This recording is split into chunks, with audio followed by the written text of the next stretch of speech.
This is the Mocha for What I Call. The Mocha for What I Call. Mocha for What I Call. This is the Mocha for What I Call weekly podcast.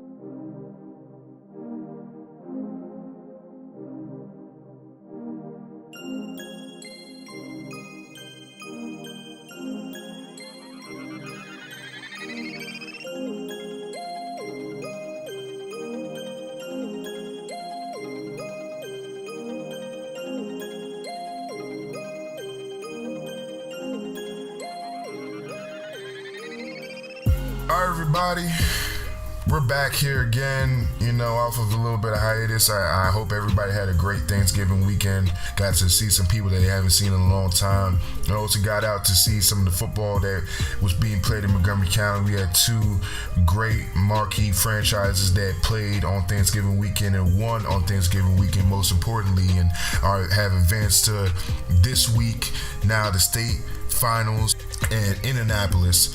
And I got my man Damon Anderson back here, man, and we have two Montgomery County teams in the finals. On Thursday, we're going to start it off with Damascus facing Franklin in a rematch of a few years ago, and hopefully we can avenge that loss. And then we're talking about QO facing the powerhouse in Wise and from Upper Marlboro and PG County. Foremost, we're going to start off with the Thursday game. We're going to talk about Damascus facing Franklin. Damascus is coming off a stellar year where he went undefeated. Marcus Vincent is putting on a clinic on people. And not only him, that offensive line led by Jordan Funk, Juergens, and guys like that are just creating humongous holes. Very efficient on offense. On defense, they're very stingy. Mikey Bradshaw leading the pack up front.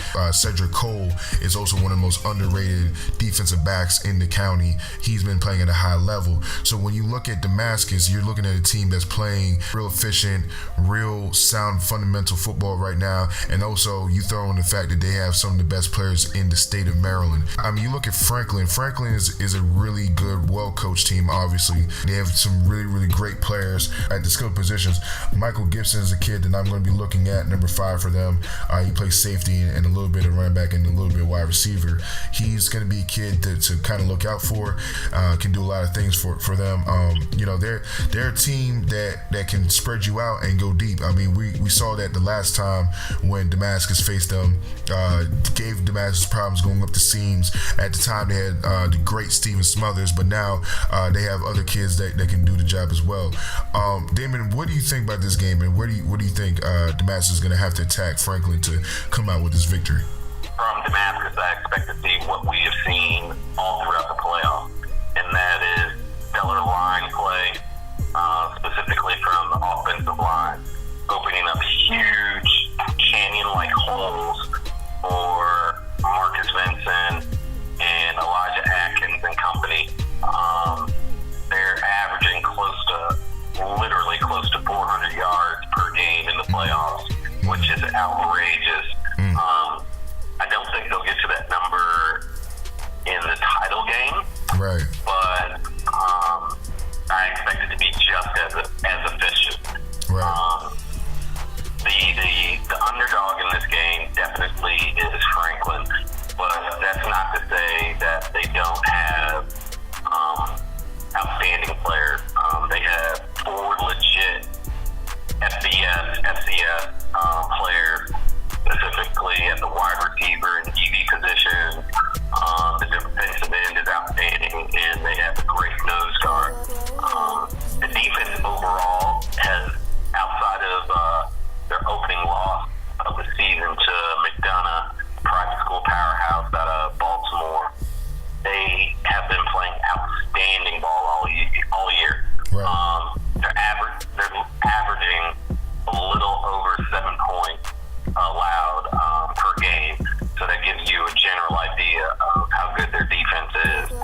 Okay.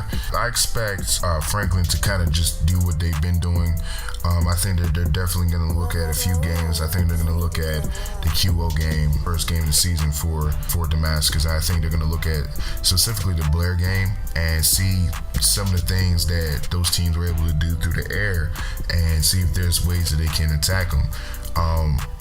Because honestly, that's, in my opinion, the only way I can see Franklin beating Damascus is if they can kind of create some of that magic that they had 2 years ago in the second half.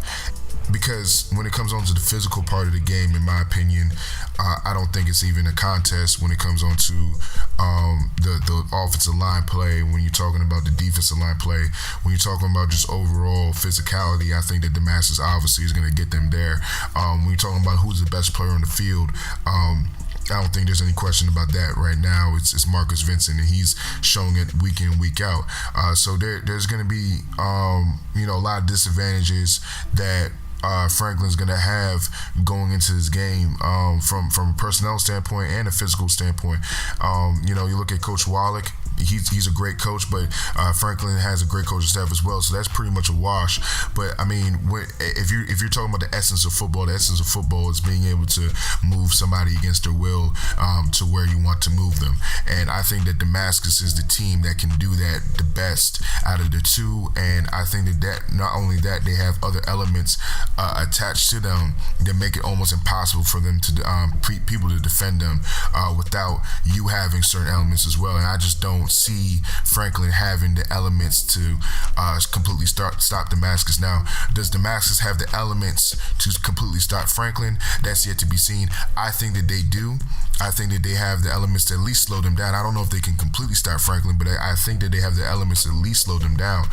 So when you're looking at the task that Franklin has to do, you're talking about having to stop the explosiveness of Marcus Vincent.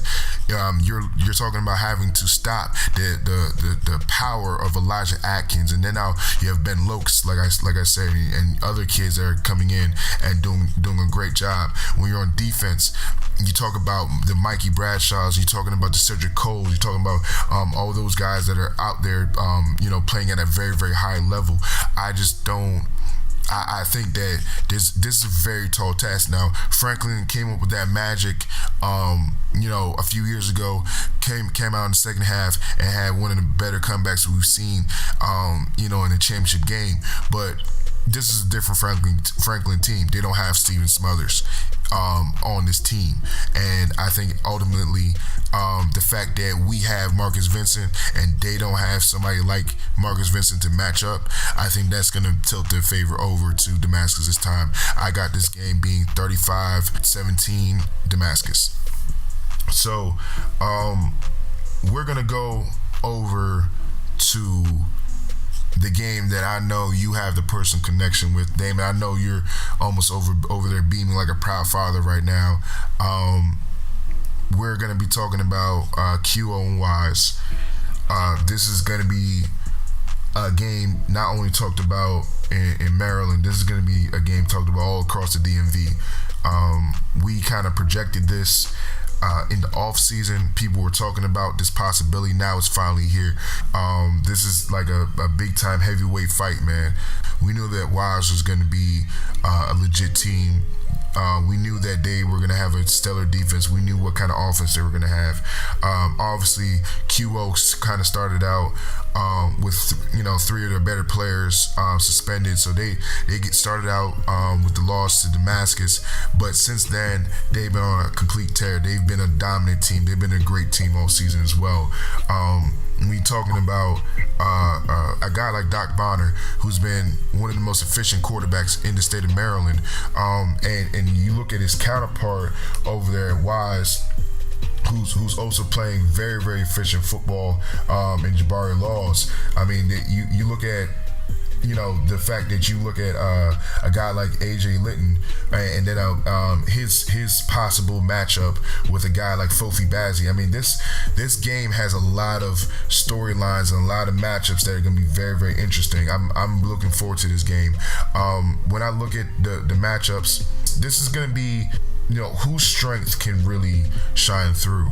I believe that definitely Wise has some amazing athletes. There's no doubt about it. I think that Wise is a team that when you look at them top to bottom, I mean, you're talking about guys that are going to be playing on Saturdays, possibly Sundays at some point.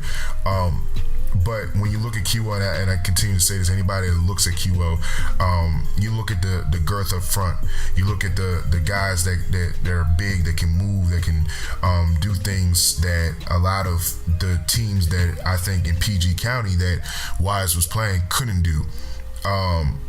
And then now you look at the supplementary pieces around that line, and start talking about a Marvin Biender. You start talking about a Doc Bonner. I don't know how many teams that Wise has faced that has that kind of combination. And now you look at a Titus coming off the bench, and QO has two of the running backs behind Marvin that can also move too to supplement the offense. Him on the defense side of the ball is also a playmaker. He's proven to be a great special teams player as well. And I think, honestly, the key to this game is going to be a kid by the name of Noah Pegley. I think depending on what kind of game Noah Pegley is going to have, I think you can kind of tell what kind of game the QO defense is going to have.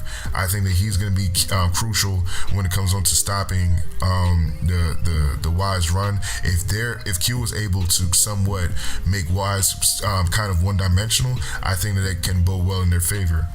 I think that Wise is going to try to, get to perimeter. I think they're going to try to use their athleticism out athlete QO, but at the end, I think that QO is going to avenge their loss from a few years back. I believe it was 2012 when they lost to Wise in the championship. I think that hey, look, man. Look, I know you know it. I know you know it well. But hey, I got you, Damon. I think that you guys are gonna get it this time.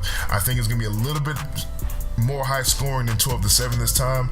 I think that both teams have great offenses. I think that's gonna shine through this time. I got this game being 28-24. QO comes up with the huge upset, and this is going to be a game for the ages that we're going to be talking about for a very, very long time. Damon, I pretty much know where you're going to go with it, but hey, break it down to us. Let us know your feelings about this one, man, and see where your head is at. So, as you mentioned, this is the expected matchup that we foresaw in the preseason. Quince Orchard taking on the defending state champion, the Big Bad Pumas from Dr. Henry Wise Jr. High School in Upper Marlboro. Mm-hmm.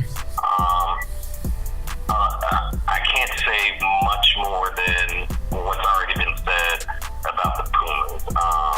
Coach Parrish has built a legit program/dynasty at Wise. Absolutely. Year in and year out, they produce D1 caliber players. This year is no different. By my estimate, they have no less than 5 legit D1 players. Mm-hmm. As you mentioned at the top, starts with the Army commit Jabari Law. Has put on an absolute show this year. If you haven't had a chance to see him in person, just do yourself a favor and check out his huddle highlights. It goes without saying, and don't let his stature fool you. He's 5'9", 165 pounds, a stick of dynamite. Right.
it's gonna be a slugfest. It's gonna be a long night. Right. But with all that being said, I think Quince Orchard's up to the task. As you mentioned, QO's coming to the fight with a few weapons of their own. Right. You mentioned Marvin Bean. You mentioned Doc Fox. You mentioned Kofi Babb. You mentioned Noah Pagan. Those are obviously the quote-unquote marquee players for the Cougars. In my eyes, it's going to come down to some of the players that don't get as much publicity right. as the marquee players. Larry Henson, Kieran Jones, Elijah Payne. It's going to be huge, yeah. Right. Titus Johnson. Yeah. Kyle Motes. I mean, it's going to be the lesser, not lesser players, but less talked about players that the fate of Quince Orchard hinges on. Right. They're basically going to have to play a perfect game, and I honestly think they're up to it. Jacob Bernard, Mikey Firestein, yeah, Jack Malakoff. Absolutely. And if you notice, I'm specifically mentioning the players on the offensive line. Yep. More than anything, that's going to be the key to victory for Quince Orchard. Outside of Damascus, this will be the best line that they've seen on the other side of the ball. And we can even go back to the scrimmage versus Good Counsel, or the scrimmage versus Westfield in Virginia, who by no coincidence is also in the state finals in the other state down south. Right. Excuse me. After doing my amateur analysis. No, man, it's not amateur anymore, man. You're full blown, man. You're full blown, man. So after doing my analysis, I feel comfortable in predicting that the Quince Orchard Cougars will return to Gaithersburg with their third state championship in a game for the ages, coming out on top, 24-21. Yeah, man. Yeah, and I'd say that with the utmost confidence. And I know Coach Parrish, knows what's up. He said in a recent interview, any team coached, or specifically any defense coached by John Kelly, whether he's the defensive coordinator or head coach, is something to be concerned about. Yep. And these two coaches know each other very well. Going back to the 2012 state championship game, going to their first stint together in the Big 33 game, all the way to the second stint last year. They were both on the same staff, so I'm sure they've spent time together and chopped it up and talked about football, so there's definitely a level of mutual respect there. Turnovers is always a factor. Right. But if they can limit those, I feel extremely comfortable predicting a Quince Orchard victory. Either way, both of these games, I mean, this is the state championship, man. Like, this is what we dream about, and I can't wait to see both these games. Damon, do you have any last thoughts before we get out of here on our final podcast? As usual, if you have any questions or comments, you can hit me up on Twitter at @NomadAnderson, or you can post a message on the message board at mocofb.com. This is the last game of the season. If you can, make it out to Annapolis on Thursday and Friday. I mean, as you mentioned at the top of the show, this is the first iteration of the state championships in Annapolis after the move from Baltimore, which personally I am extremely thankful for. It's going to be a great atmosphere at Navy Marine Corps Memorial Stadium at the Naval Academy. For those of you that cannot make the game, you have multiple ways you can catch it. You can live stream it on the internet by going to nfh